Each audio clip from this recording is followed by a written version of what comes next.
Recording in progress.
All right, everyone.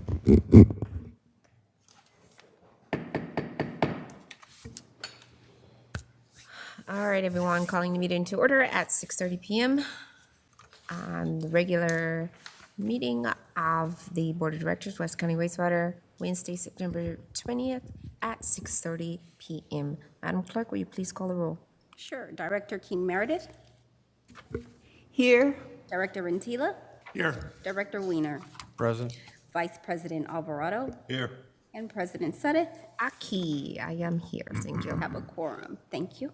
Thank you so much.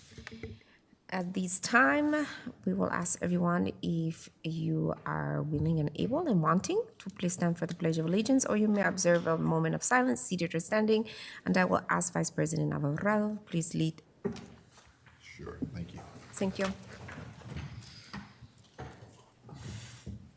I pledge allegiance to the flag of the United States of America and to the republic for which it stands, one nation, under God, indivisible, with liberty and justice for all. As soon as possible. Thank you, everyone. Yeah, of course. At this time, I will also ask Vice President Alvarado to please serve as tonight's parliamentarian. Sir, are you ready and willing to do so? Yes, ma'am, with pleasure, thank you. And will you also remind the audience of tonight's rules for public comment?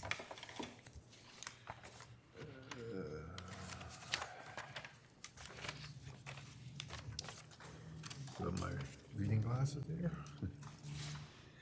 Okay, as a reminder to members of the public in attendance, the board has adopted rules governing the conduct of its public meetings. Public participation is welcome and encouraged. All public comments should be addressed to the board as a body, and we ask that you please respect the 3-minute time limit per speaker.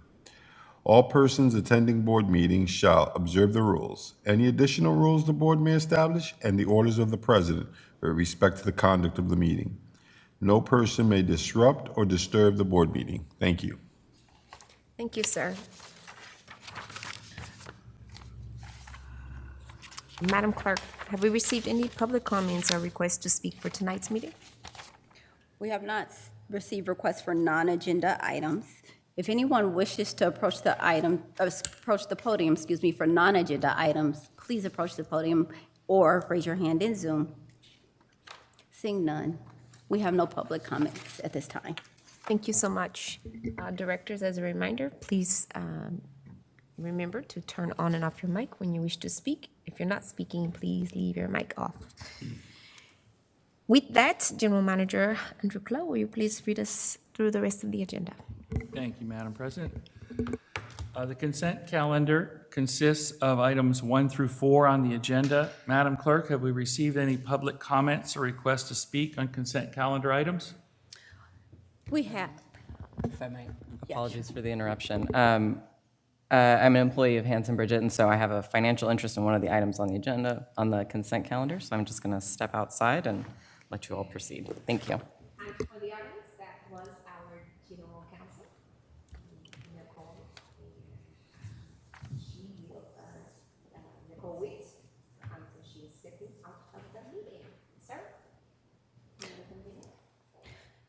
So as I was saying, we do have public comments that I need to read into the record on consent calendar items.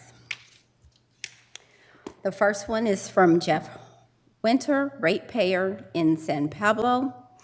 To the Board of Directors, I would like to address item number 4 on the consent calendar. In my opinion, this item should be pulled for further discussion by the board. My reasons are as follows.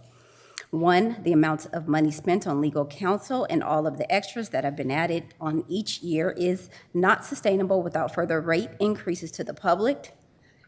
Number 2, Hanson Bridget LLP has a relationship with the former general manager who is currently suing the district. Number 3, for continuity has not been a concern to the district when it comes to the district's employees. Management has not tried to foster a working relationship with its employees. This has led to experienced employees retiring earlier than planned or leaving for better employment elsewhere. So why would continuity be a concern now? Thank you for your time, Jeff Winter. The second comment is from Marcia Lowry, San Pablo. Greetings. I see that agenda item number 4 is to extend the contract with Hanson Bridget LLP for 2 years. I believe that this would be a good time for a change. With the prior general manager suing the district, I think it would be a conflict of interest to keep them on, especially since the last GM, I believe, was the one who hired this firm. As a ratepayer, I think this issue should be tabled for further discussion. Please add my comments to the public comment section for the board meeting respectfully. Those are the end of the comments that I'll read into the record.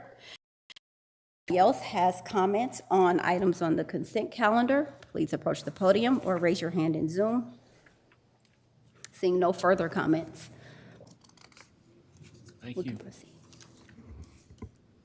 If there are no further comments from the board, we recommend the board approve consent calendar items 1 through 4. So moved. And I'll second it. Thank you. May I speak? Would like to pull an item. Raise your hand. Yes, I would like to pull item 4.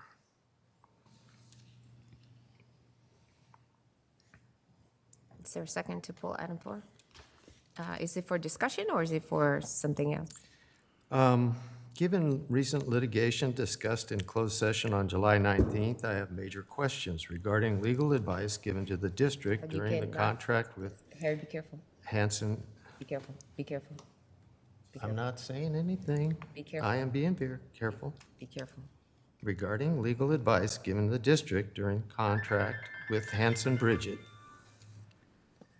I would like to have a closed session to discuss the matter as it is not appropriate to discuss current litigation in public at this time.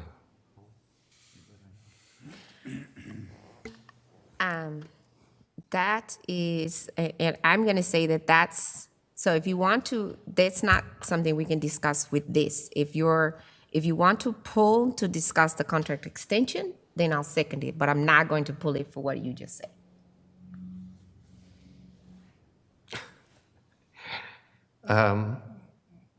When and if you pull the item, we will have to discuss it.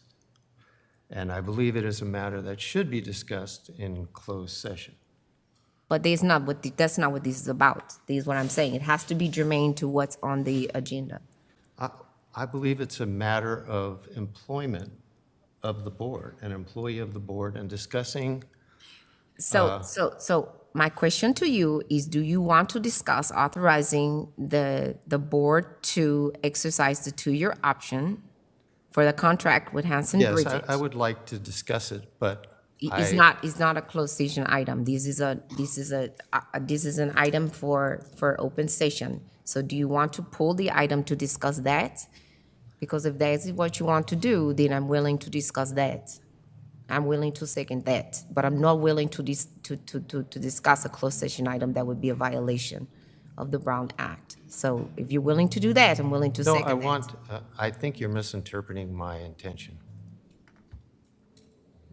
When we pull an item, the item is then moved to the end of the agenda to be discussed. The matter at hand is an extension of a contract. I am opposed to that extension for reasons I cannot discuss in open session.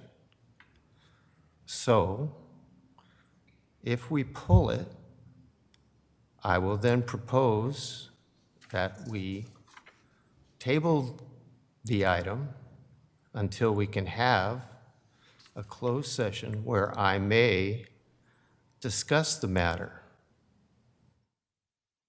because my objections are not, I'm not able to discuss my objections in open session. Then I won't be able to second it. And I do want to state, though, for the record, that, thank you for the public comment that was read into the record, but I do want to correct that the general manager does not hire the general counsel. The board hires the general counsel, just so that it's stated for the record, for the public to understand that the board hires general counsel, not the general manager.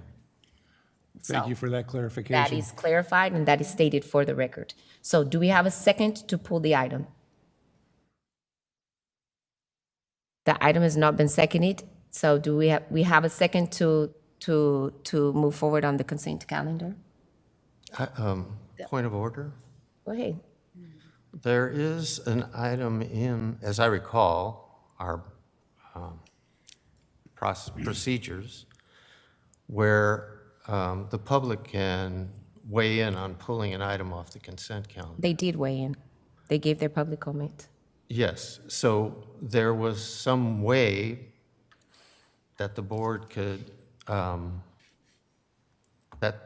was there an action the board must take, or is the item automatically pulled because the public wants the item pulled and discussed? The public gave comment. They gave a recommendation, they gave I'm comment. talking, Mr. Parliamentarian, Yes. do you have the exact text of pulling items by the public? Well, I don't believe there's a text of items being pulled by the public. However, an item can be pulled by a board member if it's seconded, and then the board votes on it. No, that's not the complete text of the item in our procedures.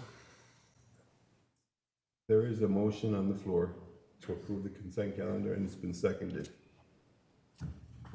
So I believe we should vote on that. My point of order doesn't refer to that. Your point of order is that your motion was not I'm talking to seconded. you, I'm talking to the president. Thank you. The motion that you put on the floor was not seconded, sir. I asked for clarification of your motion. You No, did I not was- give me my- clarification that I was done. I'm sorry, Mrs. Chair, but I believe that we have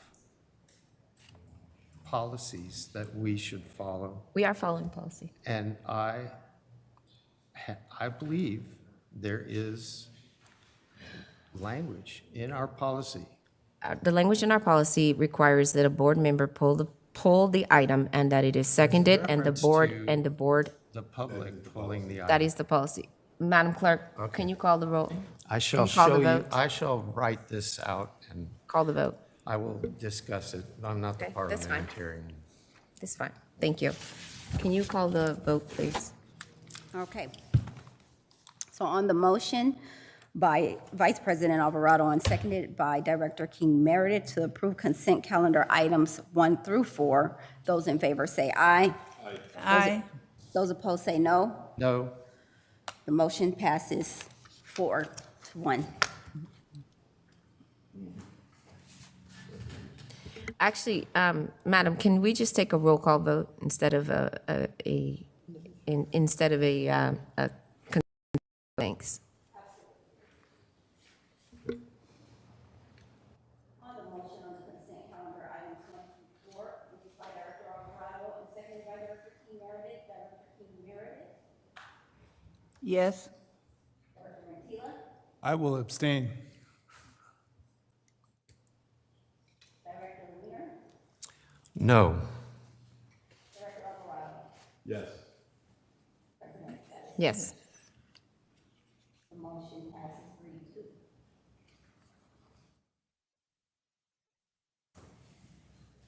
Thank you. Next, Just as a point of order, the motion passes 3-1. 3-1. Abstentions don't count. abstention. Yeah. Yeah.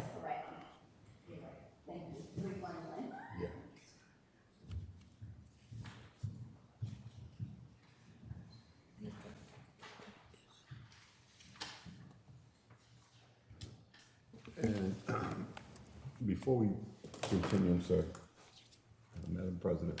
Yes, sir. I'd like the attorney to kind of give us some point of clarification on what was just discussed while you were not in the room. That a member of the public can pull an item and it's pulled, according to what one board member just clarified. And I believe an item can be pulled only by a board member, seconded by a board member, and the board votes on it. Yay or nay? If I can just have 1 second. Take your time.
So what I can do is I can read to you from the board policies and procedures with regard to the consent calendar. The consent calendar is intended to allow the board to approve multiple routine, non-controversial matters by a single motion with no discussion when no public hearing is required. Board members, staff, and members of the public are allowed to ask that any item be removed from the consent calendar for discussion before a vote is taken on the consent calendar, and will be moved off the consent calendar upon a majority vote of the members present. No item will be placed on the consent calendar if it requires a public hearing. When an item is removed from the consent calendar, it will be separately considered immediately after approval of the remainder of the consent calendar. Is that helpful? I believe that explained it in full. Thank you. Can you please quote for the record where that is found in board policy, Ms. Nicole? I'm sorry, what was that? Can you please quote for the record where that is found in board policy? Yes, so that is section 6.5 of the Board of Directors Policies and Procedures. Thank you. Thank you. Okay. Director Weiner? Yeah, that's Thank what you. I exactly asked for. Thank you. Thank you. Can we move on? Thank you. Next on the agenda is closed session. General Counsel Nicole Witt will announce the closed session agenda. The board will now convene into closed session pursuant to Government Code Section 54956.92D, significant exposure to litigation, 2 potential cases as described in the agenda. Now is the time for public comment on this item. If there's none, the board will convene into closed session. Madam Clerk, have we received any comments or requests to speak on closed session item 5? We have not. Make sure. Okay. If anyone wishes to speak on item 5, please approach the podium or raise your hand in Zoom. Seeing none, we have no public comments. Thank you. We'll now convene into a separate room for closed session. We'll return to this meeting at the conclusion, and we'll report out if needed. Thank you.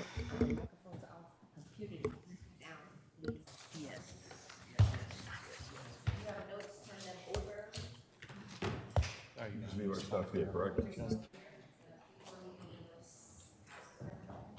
What'd she say? Don't leave any notes out. If you have any notes, do not leave any notes out. What about my phone number?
All right, all right, all right. All right, we are back on the record from closed session. Madam General Counsel, I will turn it over to you. Thank you. In closed session, the board was briefed by counsel regarding a potential claim by Rodney and Anna Kuhlman with respect to work necessary to bring their property into compliance with WCW design criteria. The board approved a settlement with the Kuhlmans under which WCW will pay $72,500 in settlement of the potential claim, and the Kuhlmans will release WCW from any additional liability relating to the work. There are no other reportable actions. Thank you so much. And back to you, sir. Oh, I'm sorry, yes. Next on the agenda is regular calendar item 6, to reject the claim and direct staff to provide the claimant with notice of the same. Madam Clerk, have we received written comments or requests to speak on this item? We have not. If anyone wishes to speak on this item, please approach the podium now or raise your hand in Zoom. Seeing none, we have no public comments.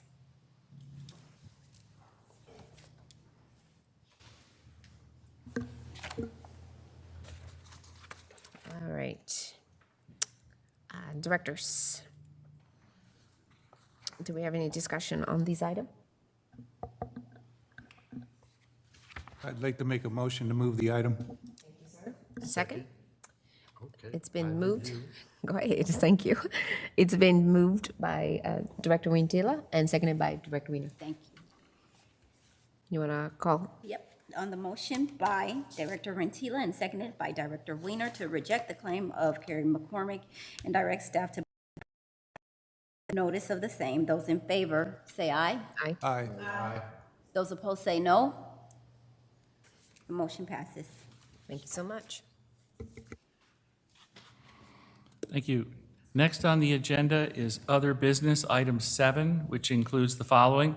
Receive the check register report for July 2023 and August 2023, and the quarterly investment report for the quarter ending June 2023. Levine Act training, Terra Hills spill update, and a Clean and Green web pages introduction. Madam Clerk, have we received any public comments or requests to speak on item 7? We have not. If anyone wishes to speak on item 7, please approach the podium or raise your hand in Zoom. Seeing none, we have no public comments. At this point, staff can answer any questions you have about the check register and quarterly investment reports. If there are none, I will turn it over to General Counsel Witt to provide the Levine Act training. Any questions, directors? The only question I have would be about the Levine. Oh, the Levine Act, okay. So no check register questions. Madam General Counsel, you're up. Thank you. Efficiency be thy name. Okay, so again, as with all our trainings, and this one is my favorite. If you have questions, please turn on your mic and let her know. It's an interactive training, yes? Okay. Okay.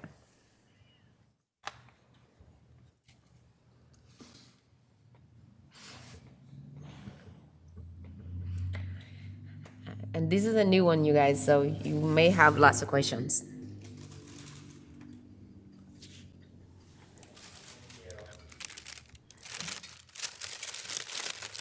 Okay, so some months ago, I gave you all an update about a new change in the law related to the Levine Act. So the Levine Act is really targeting conflicts of interest in the form of campaign contributions or conflicts that arise from campaign contributions.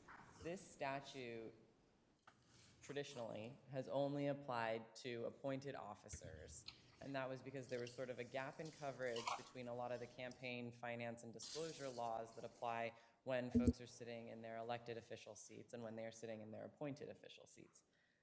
The Levine Act at the start of this year was changed in two important ways. It was changed to apply to elected officials as well as appointed officials, and to extend the time periods for which one could receive a campaign contribution that would be effectively that would create a conflict of interest. So it used to be from 3 months, now it's to 12 months. So the purpose of this training tonight is to really give you all an update on many of the regulations that we knew were coming that have now come down to give more context to the Levine Act. And so that's what we're going to walk through today. So it's important to know that the Levine Act applies to proceedings involving a license, permit, or other entitlement for use, which is defined to mean all business, professional, trade, and land use licenses and permits, and all other entitlements for use, including all entitlements for land use, and competitively bid, labor, or personal employment contracts, and all franchises. A party under this statute is a person who files the application or is the subject of the proceeding, and a participant is a non-party who actively supports the action and who has a financial interest in it. All right. So I'm just going to walk through some of the regulations and talk a little bit about them. Generally speaking, these regulations clarify and expand on the different components of the Levine Act to give us a little bit more context. So the first, and importantly here, is that the recent changes to the Levine Act don't apply to the proceedings or contributions made prior to January 1st, 2023. This was a little bit ambiguous, it was unclear, and this codifies the FPPC's view that it only applies to campaign contributions after January 1st, 2023. And the next regulation we're going to talk about expands the definition of officer of an agency to more clearly specify that it now includes the CEO of an agency. The next regulation defines what it means to be, for an action to be pending before the agency, which means effectively that a decision is before the official or agendized for discussion at a public meeting, or an officer knows or has reason to know that the proceeding is before the agency or will come before the official.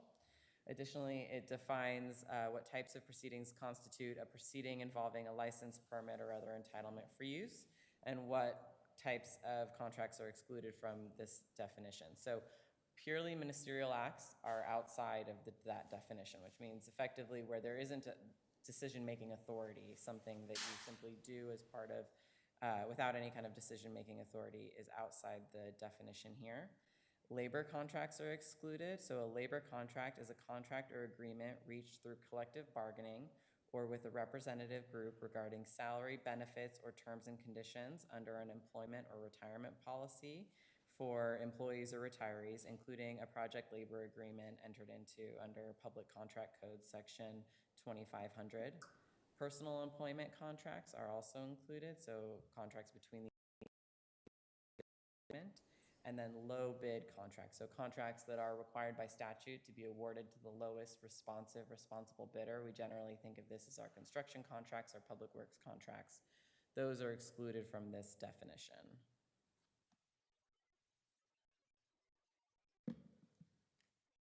All right.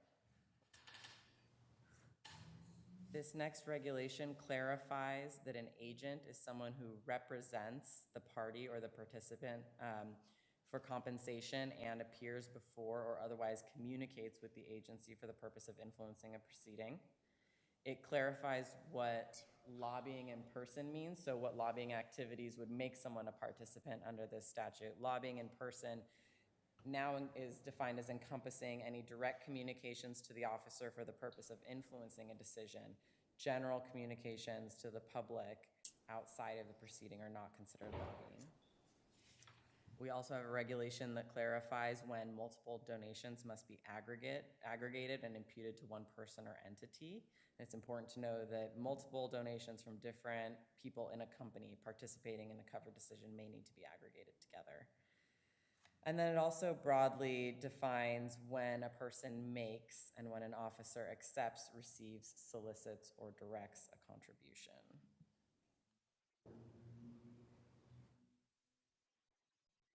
So next, the new regulations clarify that it is the responsibility of the officer to consider all relevant facts when determining if a party or participant has a meeting.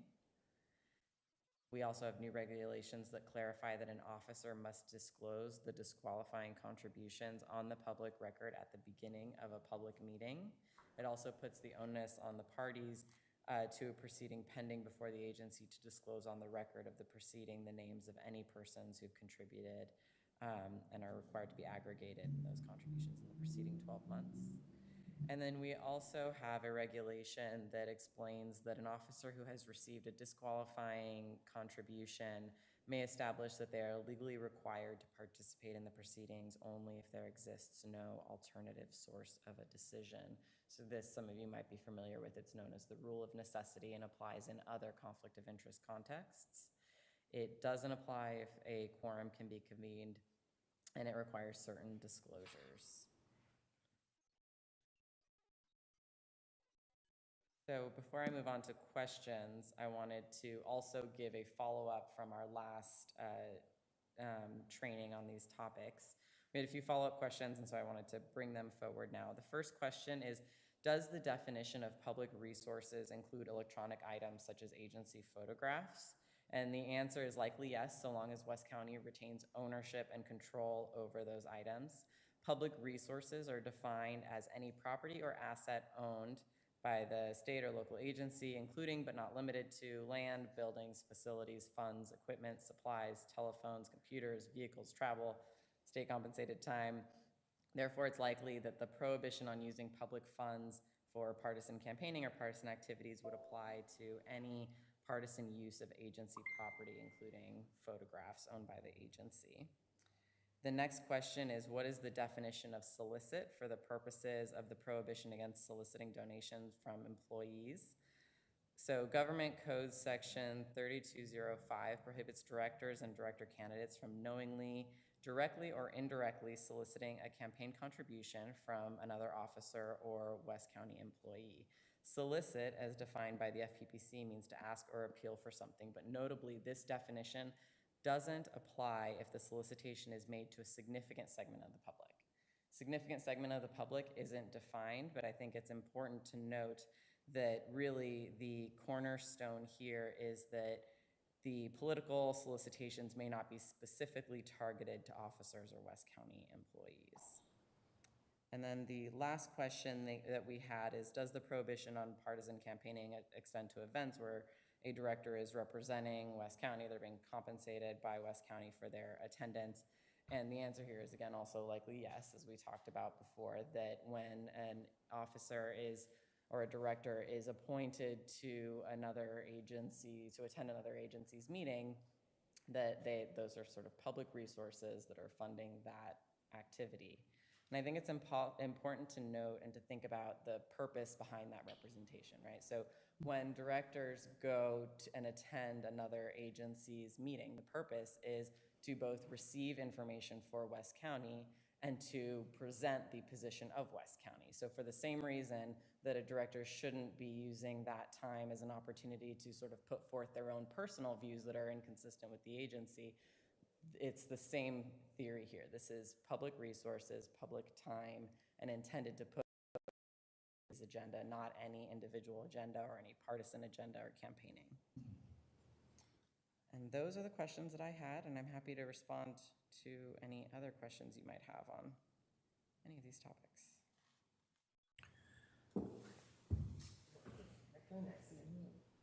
Yeah, I specifically asked about the headshots that are taken by the district. Is that still district property? Yes, that was the answer to the first question. Yeah. So that would include photographs taken by the district, that if they're owned and controlled by the district, then that would be agency property. I was just curious, how are in-kind donations calculated? For the purposes of the Levine Act, Yes. I'm not sure that there is that we have a regulation on point for that. I can look to see, but I'm not aware of any. Is this a state or a federal State law. act? State, it's Mark Levine. Because, yeah. Congress of the United States is consistently voting on, has a conflict of interest because they get campaign contributions from the people whose problems they vote on. So, so does that mean that our state, our representatives to Congress would be under the Levine Act? There's a whole different set of body of laws that apply to federal officials and federal elected officials. This is simply related to public officials in California elected in state office or local government office. Elected and appointed, I would say. It's interesting. Well, who's the watchdog of the Levine Act? Banta, right? I'm sorry? The Bonta? watchdog. Who's It's the Banta. watchdog for It would be Banta's office, right? Oh, the Attorney General? Yeah. Who would bring an action? I think that's what they said at our ethics meeting. That might be right. I'm not sure if it would be the FPPC or if it would be the Attorney General, but Yeah. either the Fair Political Practices I think it Commission. goes up through FPCPC to Banta's office. Yeah. Well, I think that's how it goes up. it's very interesting. But go ahead. Go ahead. You mentioned boards and commissions. This basically addresses people that are under the Brown Act, right? Not all boards and commissions fall under the Brown Act. That's true. So I'm not sure that it is a direct one-to-one in the, that the scope of the Brown Act is the same as the scope of the application of the Levine Act, but it applies to local public agencies like West County, which is really what we're here to talk about.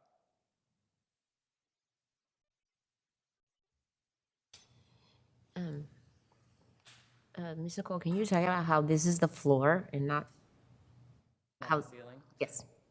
Certainly, I mean, as with anything, I think when it comes to conflict of interest issues and any ethical issues, you need to think about the appearance of impropriety. The appearance matters, and that even if something isn't strictly a violation of the law, that it can look bad and that can impact the agency and the effectiveness of the agency to do its business. So, like with anything, you know, directors could certainly do more if they wanted to, but this is the minimum. Right. Yeah, this is what we were talking about ethically. Well, even if you could do it, should you do it? So it's that. I guess that's what I really wanted to kind of underscore. What does it look like in the public eye if you did something, right? What does it look like, and kind of keeping that in the back of our head. Right. Yeah. Any other questions, directors? Clarification? Yes, ma'am. Yeah, I'm a little, I was, in between with the officer of, solicitation, as to, receiving contributions. Where do that fall, if you go out and you solicit for, a certain grant? A what? A certain grant of funding, and that contribution is for another agency other than your agency, but you're supporting that agency. So we're talking about, this is exclusively related to campaign contributions. Okay. So that's the context that we were talking about here. So donations to campaigns, to committees, that sort of thing. There's a list I can sort of read through here for you if that would be helpful, but it's not really related to advocacy on the part of a director for the benefit of their agency or for the benefit of another agency. We're really talking about the campaign contribution context as opposed to other financial interests that might, the idea is, what are the potential financial contributions that an individual has received that might impact how they view a decision? And are we daylighting that sufficiently? Are we making sure that folks recuse themselves and can't participate in the decision so that we really are protecting the public fisc and protecting the integrity of our systems? Okay, that's the one we feel like. Okay, thank you. And once again, I find it interesting that campaign contributions in kind can be 50 people door knocking, but there's no real calculation for what that costs. Well, I'm not aware of it. I can look to confirm, but I'm not aware that there is an in-kind contribution calculation. But I can look into it and just double check, make sure that that is true, but I'm not aware of it offhand. Well, if they're coming in front of you for something, I think you have to take the consideration. If they're coming before you for something, I know you have to report it. You have to report in-kind contributions. Yeah, but I mean, again, how do you calculate it? You have to calculate it. It's when you 50 people at $17 an hour? Or? however much you would have paid for that, right? So how much would you have paid for that service? You have to calculate that on your forms. But for So- example, if a union, say for example, SEIU, has 50 people ready to door knock for you, So how much would you have paid if you had to pay for that? $15 an hour, $17 an hour, $20 an hour? How much would you have paid for it? You have to calculate that and report it. yeah, okay. Up on higher. Nowadays, you do have to report it. You have to report that in-kind service. Where before we did not have to, you have to report it, So it's probably, you have to report at least minimum wage, I would imagine. whatever that is. Yeah, 17, 15, 17 bucks an Yeah, hour. so that's if it's reportable. So you got to look at the list that she was talking about to see if it's reportable. So that's different from door knocking than it is from volunteer service, right? But if it's a true in-kind contribution, then you do have to report it. But volunteers, I mean, yeah, I'm kind of confused by this. So a volunteer, get them to sign an actual volunteer. Yeah, like for signature gatherers as well. Get them to sign an actual volunteer form. But if it's an in-kind contribution, which is what you said, you didn't say volunteer, you said an in-kind contribution. An in-kind contribution has to be reported. It's on the form that says in-kind contribution, and you have to calculate I it. just want to make sure that we're sort of framing ourselves in the right context Right. here. Right. Because there are a whole, as I said, body of law that relates to campaign contributions and disclosures and reporting and sunshine laws and all of that sort of thing. That's different from what we're talking about here. Right. So I will look and see if there is anything in the regulations that clarifies the in-kind contribution piece. And I can get back to you on that. I'm not aware that there is, but I will check. Thank you. But that, I just want to be clear, may be different from other reporting obligations that exist.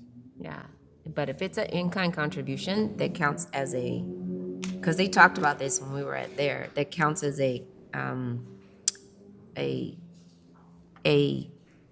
campaign contribution. It does, they were talking about this when we were down at the conference. But if it's a volunteer, or if it's something different, that's totally different, that's outside of here. But if you're counting that and you're trying to skirt the contribution, then you have to be careful. Because if you're trying to get past the $500 by saying they're volunteering for me, or it's a in-kind contribution, you can get yourself in trouble. Thank you. But I'd be interested in finding out what you find out. Yeah, I will. I'll let you know. I can come Yeah. If you could send us a link to the law, Yeah. I would, to the law or to the regulation? Regulation. well, the regulation, Yeah. Yeah, I can send you that link. because there's some parts of that I find interestingly vague and, I mean, what you Purposely. just said, yeah. So I think Interestingly vague and. Purposely vague. and undemocratic. So I'm sure they have language in there to avoid the appearance of that. So I think it is important to note that for a long time, we didn't have a lot of this guidance on the Levine Act. We're only just getting it now. And so the FPPC on their website has their list of regulations, and that's where these regulations are now included. But I do think this is still sort of an area of development and an area of evolution, and we'll see how it's going to be tested legally, how these regulations will be interpreted, and over time, we'll get more clarity and more definition. But this is very much, for a law that has been on the books for some time, we are at kind of a new point in it, and I think that's really because it was so substantially expanded, and that expansion caused lots of people to take a closer look and start asking questions, and I think that's where and the reason why we have this new context here. So all that is to say, I think there's, like with anything that's in development, more to come. Okay. What's the look back? Did they change the look back? Because before it was a year look back. It's 12 and 12 now. So it is, Back and forward. it's 12 and 12? Okay. 12 forward, 12 back. I just have one dumb question in closing. Is there such of an entity, or is there anything that, is there any position that is not elected that doesn't fall under the Brown Act? Under the Brown Act? Yeah, every elected official falls under the Brown Act, right? So the Brown Act is it's different body of law that applies to elected and appointed and other bodies, but too, because we're talking about two different things. Right, right. So I mean, I think we can probably answer that question for you separately, but I don't want to conflate them with what we're talking about here, which is the Levine Act, and as they.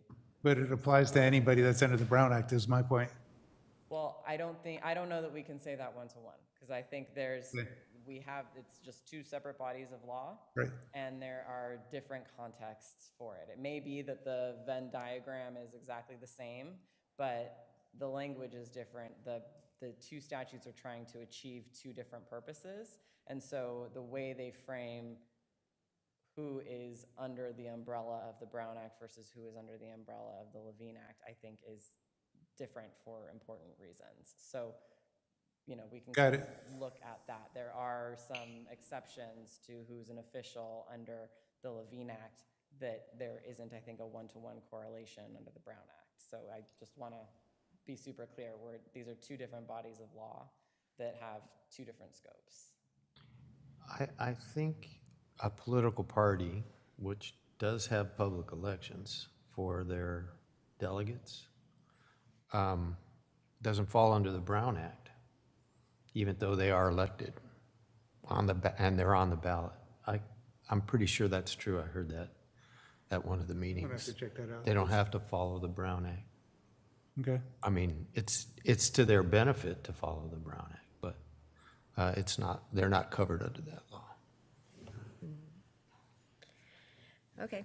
So does the board have any further questions or comments before we move on? Thank you. Thank you, Counsel. Appreciate it. All right. General Manager, would you like to introduce the next item? Yes. Thank you. Thank you, Nicole. Next, we have a update on the Tara Hill spill, and Angela Andrews will be providing that update for us. And while she's doing that, I'll make a, you ready? Okay, Thank you. that'll keep me from talking. Ms. Andrews, good evening. Hello. Angela Andrews, and I'm the capital portfolio manager in the capital projects division in infrastructure planning department. And it is a pleasure to speak to you all today about this spill on the Sinta. We are very proud of our response to the spill and how fast our team acted. I'm going to give a brief timeline of what happened.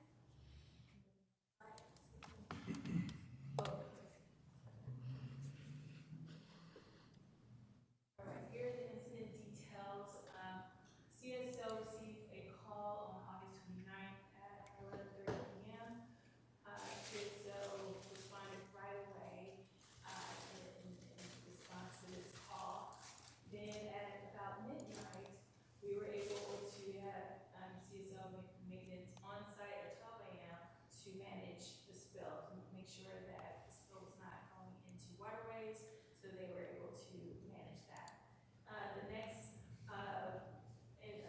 detail was the most important detail I feel was the bypass was set up at the failure on the next day. That happened right away.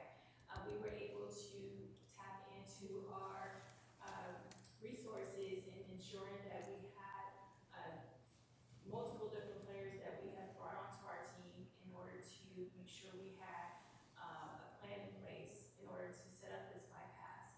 We also were able to tap into what the board approved into our couple of requirements and able to get a contractor on site right away in order to respond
to reduce. So we do not have any leakage in the manhole, and this is crew on site performing that operation and monitoring that operation. So our next steps is that we are reviewing a report that we just received from ESA. It's our one of our consultants that are helping us with assessing the area. We are continuing to work with PICA, who is working on figuring out the long-term strategy of how to repair this line. We also are determining where do we store the water if we were to repair this line. It's about 1 million gallons of water that we're going to have to hold in order to make this repair. And so that is one of the reasons why we are taking a while with this assessment, because we want to make sure that there's no incidents while we're storing the water. So we're trying to work with the county on getting approval where we can store that water while we make the repair. And if you have any questions, I'm sure our general manager would like to add more information about the incident, but if you have any more questions,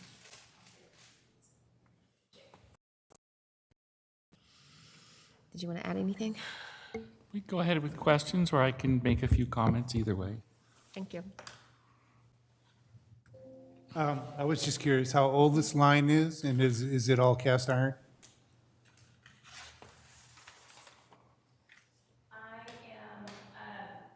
I'm not sure on the age of the total line, but it's a line that has been identified as critical that we replace.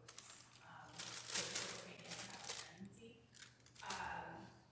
From what I understand, so far we've looked at about 756 feet of clay pipe that needs to be replaced with PCP, but that's and with the pipe, but the age out, I have to actually know the age.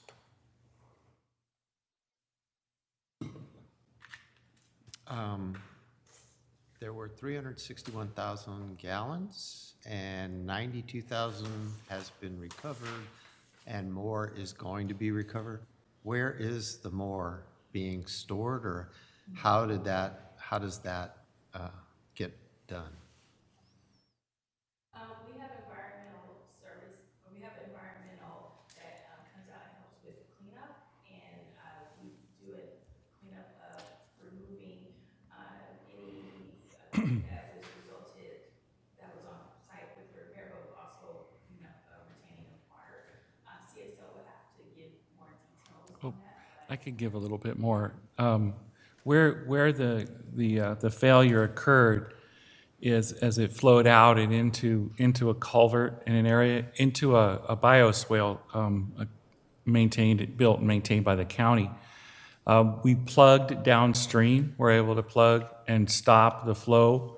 It didn't enter the bay or the waters, and so we were able to contain it basically in that culvert, a good portion of it in that culvert area. Much of it won't be recovered, it's soaked into the soil, but there wasn't a direct release into the bay because of the stoppage. Yeah, but there's a lake of water in that culvert? There is still some standing in free, yes, that we're in the process of removing. It seeps out as much as we can. I don't know that much more will be able to be recovered from it, but that was, the comments from the regulators when they came out were actually very complimentary, and the speed at which we moved this time and were able to stop and think ahead, and the coordination, as Angela mentioned, I'll speak to in a moment. And the soil doesn't need remediation? I'm not sure the details of that exactly right now. Some may and some may not. It might be that it's what's referred to as a in situ remediation, meaning that let biology do its job, but monitor it and make sure it's contained in the area. As long as it doesn't contain, significant amounts of heavy metals or something like that, then really biology will do the work. Okay, thank you. Go ahead, Amy. So I'm just curious about the type of pipe that was installed previously. the one that has the problem, does it contain any lead? Or is it Galveston? What type of pipe is this to be weakened? So from what I read in the permit, it's clay pipe, so, I don't think we tested for asbestos, but normally we don't, we try to replace with, different, we try to replace it with a different type of pipe, we don't replace it with clay pipe, we use a, different flexible plastic, HDPE, or a different type for replacement, but we don't put clay pipe in, but we don't do testing for we didn't test for asbestos on that pipe, but I don't know if that was Are, part of the concern. your question about lead and asbestos is what? Well, from the spill, from the spill and, Oh, like okay. you said, yeah, just from the spill, what Oh, is from it? the spill itself, there's None of that? there's no concern about lead or asbestos from that standpoint. If it was asbestos containing, concrete, then we would be testing it and dealing it with the disposal of the pipe itself differently. The Okay. clay pipe, the vitrified clay doesn't contain asbestos. Right, the clay pipe. Okay, thank you. Anything, David? I'm good, thank you. Thank you. I also wanted to just daylight how quickly you guys handled the one on, we haven't been here, so I wanted to just daylight how quickly the one at Hilltop was handled on August 28th, because we haven't been here. So, to thank the team for handling that one with that worn out valve. And I also wanted to just say for the board, that we spent a lot of time, a couple of years ago, Director Alvarado and Director Wiener, bringing attention to some of our red zone areas where we knew that we needed to target some of these areas that needed it. And for the public, that this is why we needed to pour money into the infrastructure, right? This is why we made some really hard decisions to put money into the infrastructure.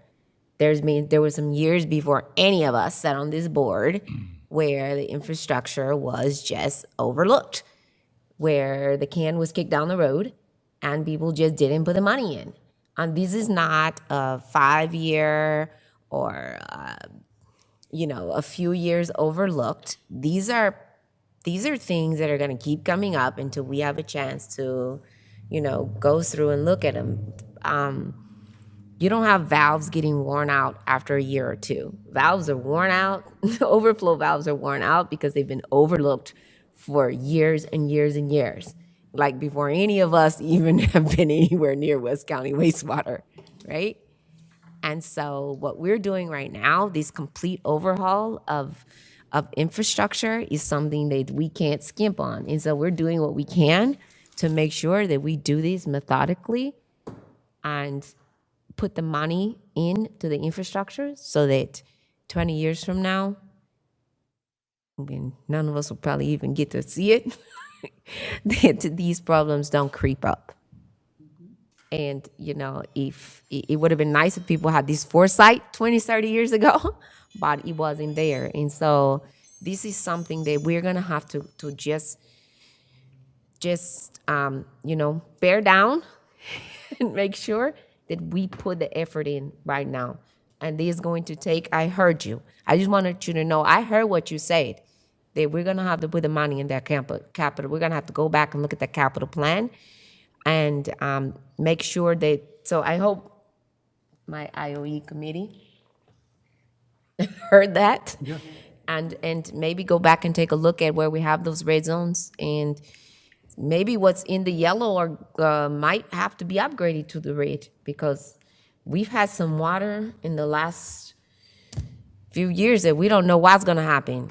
And so we need to make sure that we're putting the money in the infrastructure, because it is what it is right now, and it's been neglected for, these things are 60 years old. It's 60 years old. So we got to do what we got to do to make sure the infrastructure's there. And skimping on it or cheaping out on it it's not gonna help anybody. We can't be cheaping out on it because we're afraid somebody's gonna say something about the budget. The budget is what it is, and I know I don't want it coming back at my house, so I don't know what anybody else saying, but I believe that can has been kicked down the road enough. yeah, it was kicked down the road for, 30 years before any of us got here, and we're not doing any more kicking. We're gonna take care of business right now. Go ahead, sir. I'd just like to say that this isn't just our problem. It's not. When we've gone back for CASA, the engineering reports on United States infrastructure rated them at D Yep. plus or C minus. He's right. So the entire nation suffers from this very same Absolutely, problem. it does. But I have never had a D in my life, ever. And the only B I had was in my name. So we aim to have A's, right? So we're gonna do what we have to do. We're gonna be the board that fixes this. Yes, sir. Yeah, I had a couple questions. I just wanted to know, do you foresee any fines or litigation from this spill? Well, we've done the reporting requirements. We believe we needed to send a report within a few hours, and I believe we did that with CSO reporting. But I haven't anticipated anything, but it's up to them. And then, It's very possible, and that's when we go back to what was our response, and what have our efforts been, and the response effort on this. A tremendous improvement has been happening, and we've learned a lot from previous ones.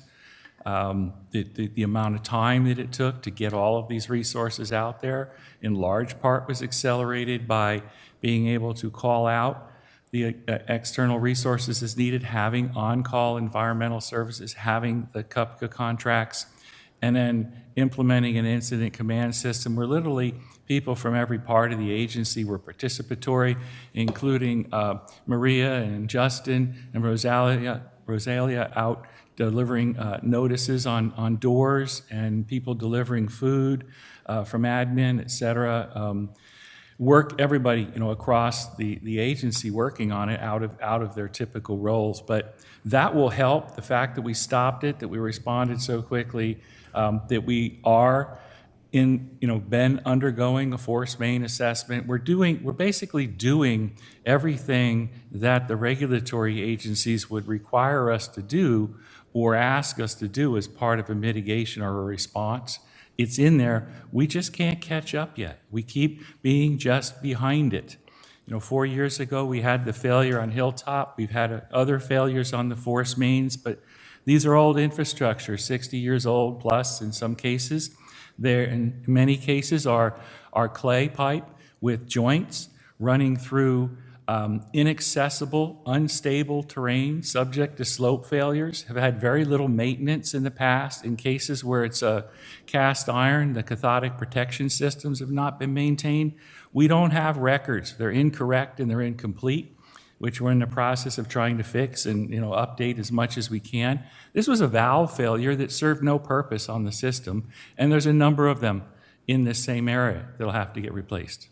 so I was just wondering if it's possible for us to ever be able to take a tour of the infrastructure of all the aging piping. It's hard to see. There's not a lot to see, but in some places we can make a note of that, Angela, and we can come up with something absolutely to show some different places. But Right. it's not a problem that we're unaware of. It will happen again. In this particular case, in the Terra Hills area, you have a number of lift stations all feeding in ultimately to one force main, and that's where the failure happened. And all of that flows out. So you have to control all those lift stations to even be able to do a repair or an inspection, which is one of the reasons why it wasn't done. And so we don't have the condition assessment. And that's what we've been doing. We've been updating and doing the condition assessments and are doing cleaning and rehabilitation based on those condition assessments. And those priorities will constantly change and shift as we get new information and learn more specifics. What was priority 1 now becomes priority 3 because we learned that what priority 3 we thought, we found out, oh my goodness, look at these valves. We had no idea. buried in an inaccessible manner that you couldn't maintain them the way that they were designed. It was kind of bizarre. But there's a lot of things out there in the system like that. And these are not, there's no redundancy. They're single. They're under pressure, and there's a single point of failure, and you have no recourse. So a lot of what we're doing in some of these areas is building redundant force mains so that you can shift from one to the other, and you can do your inspection, you can do your repair. If you have a failure, you can shift to the other one. But none of that was in place. It's going to take a lot of years to catch up. And it's very frustrating, I'll say from our standpoint, is when it keeps happening, just sort of like, that one's scheduled for replacement, we're working on design, and it fails. We're like, come on, we're trying to catch up, but we can't quite get there. Eventually we will.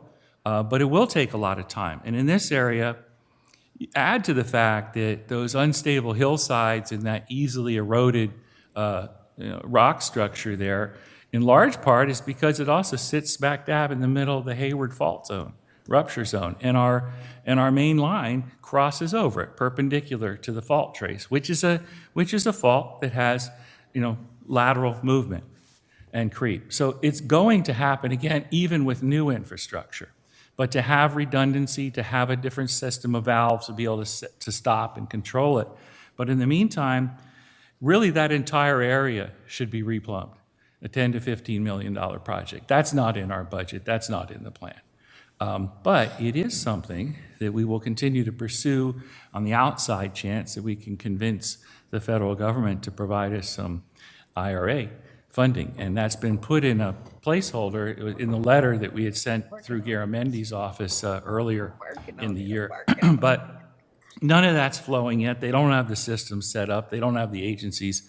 Bits and pieces are coming. But we're going to try. We're going to see if we can find another way to get that. But it's also just our ability to deliver. We're delivering way more than we used to deliver on the number of miles of pipes being rehabbed or replaced than in the past. But it just continues to be frustrating because we know the problem and we just can't quite catch up with it, and it will take a while. But the response effort, though, was nothing short of heroic. The amount of this bill could have easily been 2 to 3 million gallons. Had we responded the same way we responded 4 years ago, it would have been. But the lessons were implemented, the lessons were learned, the equipment delivered to the site worked when it came to the site, the couplings worked, we had stuff on stock, we were able to get contractors out there, we were able to respond in a coordinated fashion in a way that didn't exist before. So that aspect is great, but we don't want to be doing that. That's not the job we want to do. We want to do those as drills and exercises and hope we don't have to actually do it. But getting good at that's one thing. We need to get to the point, hopefully, where we don't have the problem. Thank you. Thank you. And we put out a fire.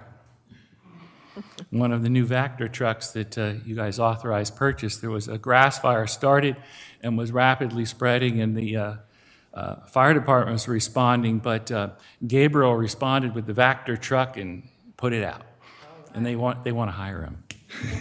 They were very impressed. It was very windy. It was just another part of the effort out there. So where was this and when was this? That was along Giant Road That's down by there. that was the one We in put August. out the fire. With the Vector truck. And they can't have him. So we need to add another letter or two to the name of the Yeah. Yeah, they can't have him. district. We should discuss. Thank you so much, Ms. Amber. And fire department. Thank you so much. All right. Thank you, Angelo. Thank you. Next item, Ms. Kate, I believe. Sir, you want to introduce Ms. Kate? Yes, we have one more. We have Kate Gibbs here to talk about the Clean and Green web pages, and I think she has a video to show us too. I know she does. Me?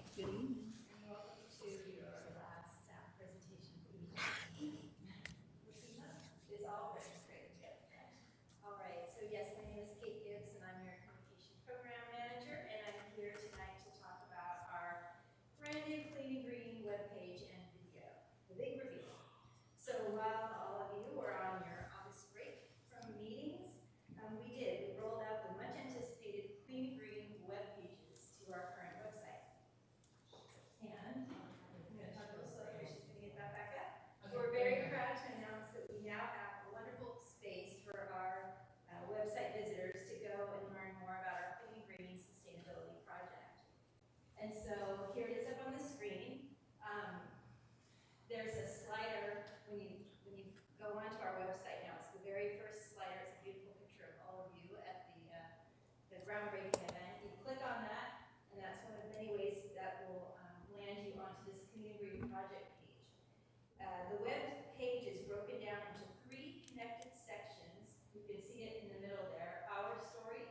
your treatment plant at work, and clean and green project. And as you scroll down, it'll just clip into each of those sections.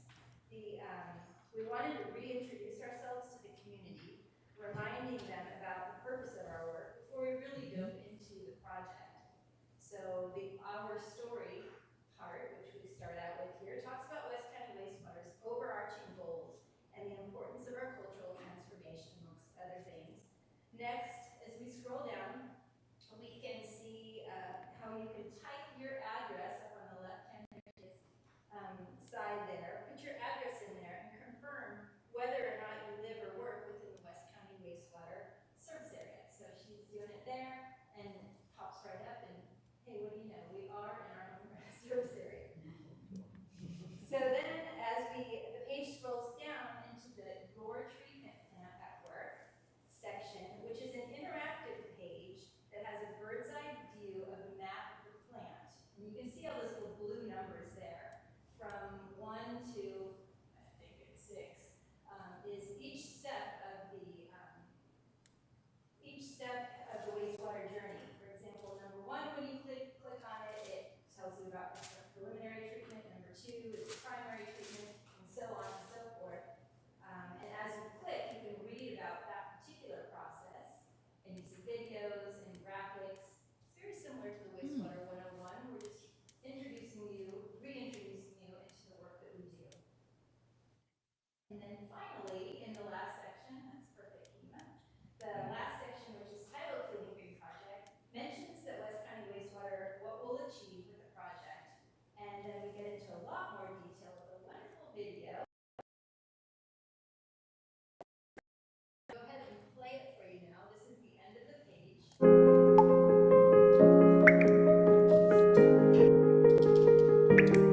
We are excited to announce that we have broken ground on our Clean and Green project, a comprehensive energy infrastructure and process improvement project that will bring us significantly closer to our goal of becoming carbon neutral. We are taking action by embedding a sustainability framework into all of our decision making. Every aspect of the Clean and Green project has been carefully planned to be efficient and sustainable. The Clean and Green project will reduce our greenhouse gas emissions by 93%, and over the life of the project realize a cost savings of over $83 million. The Clean and Green project is one of the most impactful, comprehensive energy improvement projects in the country today. The Clean and Green project redesigned the solids handling system to efficiently generate Class A EPA biosolids. Using an applicable Class A EPA biosolids requires installation of new digesters, rotary drum thickeners, a sludge dewatering system, and a thermal dryer system. Creating a green renewable source of fertilizer reduces the need for chemical fertilizer, diminishes the volume of waste sent to landfills, and saves West County Wastewater roughly $2 million per year in disposal costs. The Clean and Green project also includes a microgrid, which will provide backup power to our plant operations. The microgrid battery energy storage system will work in concert with the cogeneration system, solar system, and diesel generator. The new microgrid allows West County Wastewater to be more resilient and provide uninterrupted plant operations during weather or utility-related power outages, now commonplace in California. Sludge drying lagoons at wastewater treatment plants have low operations and maintenance costs, but they emit a significant amount of methane gas. So the most impactful way for us to reduce our greenhouse gas emissions is by moving away from the sludge drying lagoons and instead going to a thermal dryer system.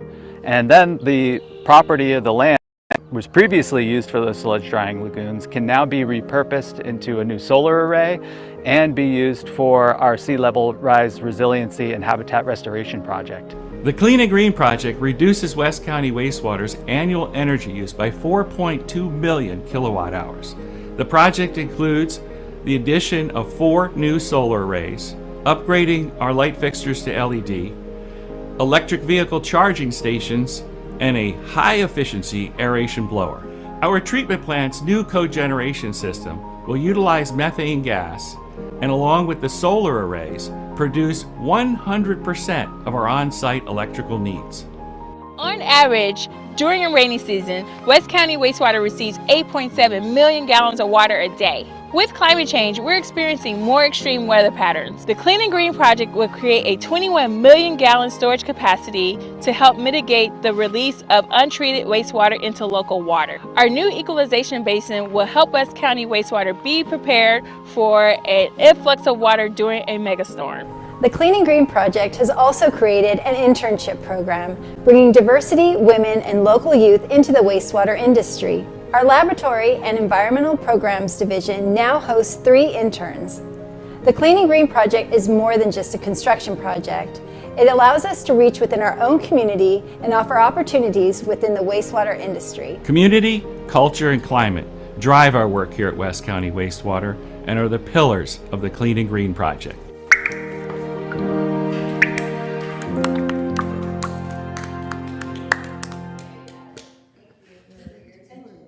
Damn, we look good. So you'll have this website to use yourself to show and to share when you're out representing West County Wastewater in the community. And also on the dais tonight, I found that you have a packet and a thumb drive, which have some samples of our pollution prevention materials, our Clean and Green postcard. We have more of those being made up now.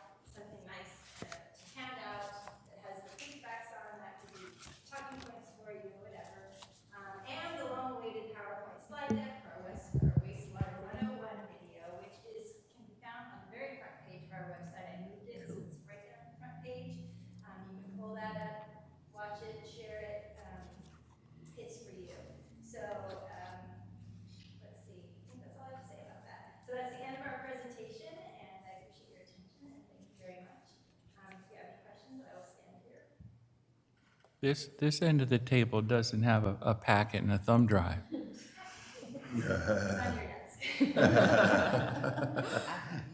Directors, any questions or comments?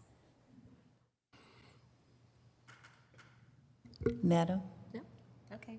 Yes? Yes, just comment, it was great. That was fabulous. I think it was wonderful. Well done. Go ahead. I just think we could treble, put a little more treble on, add a little less bass, some of our speakers. We're excited.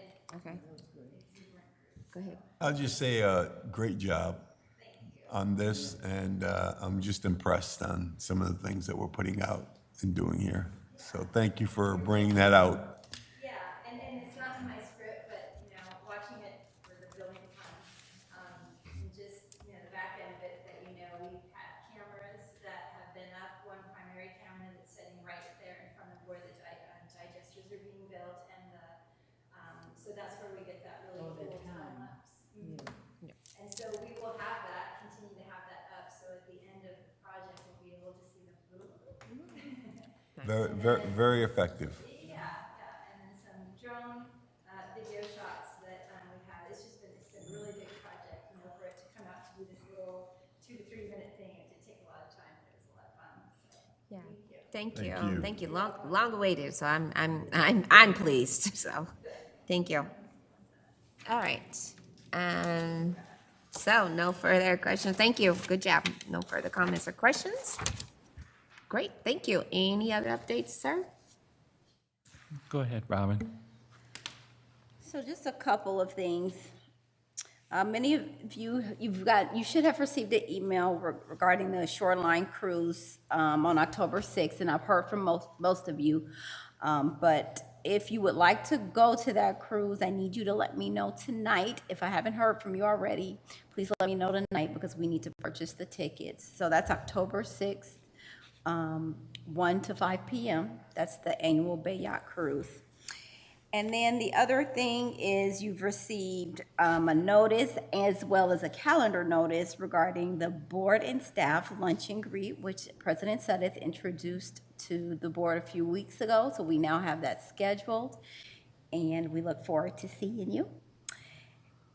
And I'll let you talk about the Richmond City Council meeting on the 26th. And one other item is next Tuesday, September 26th, we'll be at the Richmond City Council, likely virtually, I think, but along with Supervisor Joya and the Watershed Project, and we'll be updating the Richmond City Council on our progress on the North Richmond Collaborative Shoreline Plan, which is in the Phase 1, which is the hopeful construction of a living levee to help protect our infrastructure and build additional community benefits and access to the shoreline. So, yes, so as many of us as possible, I would like for us to, if you can't attend in person, at least log on and put with your name that you're on with WCW. Go ahead, Director Weiner. Is there any guesstimate as to what time of the morning we will be presenting? No, that's why Richmond staff, they're kind of used to it now with the hybrid setup, and I believe they're actually encouraging us not to necessarily be there in person, but we can do so virtually. Although some of us will be, I would imagine Supervisor Joya and his staff, but we're Probably closer to 9 or 10 o'clock. but- supposed to stop at 11. So Yeah, 9 or 10. I will try and ping Mayor Martinez and see if he can get us in earlier, but, you know. it's been Last night delayed a was a number long of one. times. That was barn burner. Madam President, Yes, sir? I have a question for council. Sure. So at that presentation, would it be an issue if there were more than two directors As long as we're not talking to each other. Go ahead. present?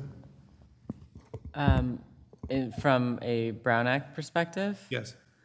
I would think that this would likely fit under the exception for attendance at a event that's open to the public, but I can look into it and confirm for you. Some of us are going to be online, not in person. So, yeah, I will be online.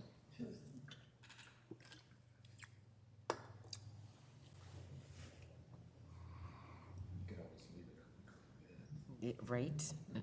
I believe that's all. For you? All we have for announcements then. Thank you so much. Director's comments. Before that, do we have any written comments or requests to speak on any of those items? We do not have any requests to speak or written comments on item 8 is where we are. If anyone wishes to speak on item 8 now, please approach the podium or raise your hand in Zoom. Seeing none, we have no public comments. Thank you. And so we're going to get to director's comments. And I'm going to ask you in the matter of brevity, can we please get through this as quickly as possible? You are asked to report on meetings that you've attended for which you are seeking reimbursement or compensation for WCW or other matters within the subject matter jurisdiction of the agency. Am I first? Sir, let's come down. I have no comment. Thank you, sir. Madam? Just a few. I attended the MAC, the North Richmond MAC, and it was a couple of issues that had been repeated and brought back to the council. I actually attended the San Pablo City Council, which was very interesting. East Bay Mud was there presenting on, speaking of old lead pipes, that they're actually sending out information to a lot of the homes that may have old lead pipes between the years of 1942 and 1945 during the war era, and they are replacing those pipes. The other thing, the El Cerrito Stroll, that I was there with our wastewater agency and also with President Sutter, and we was there all day till the end. And I think that's it. I don't want to hold us too long. Thank you. Sir, Director Weiner. I attended the West County Forum twice, the Richmond Horizontal Levee Group, the El Sobrani MAC, John Joyous Bay Conservation Development Commission, of Elected Officials Task Force at the plant, El Sobrante Chamber of Commerce, and finally wore 3 hats at the El Sobrante Stroll. One was as a parade judge, one was to man the district booth, handing out swag and flushing advice, and one was of a partisan nature and shall not be mentioned.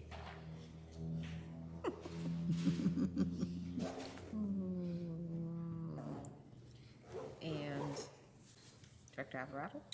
Since the board last met, I attended over 11 meetings in the CSDA conference in Monterey, but I'll give them a complete report at the next meeting. Thank you. Thank you, sir.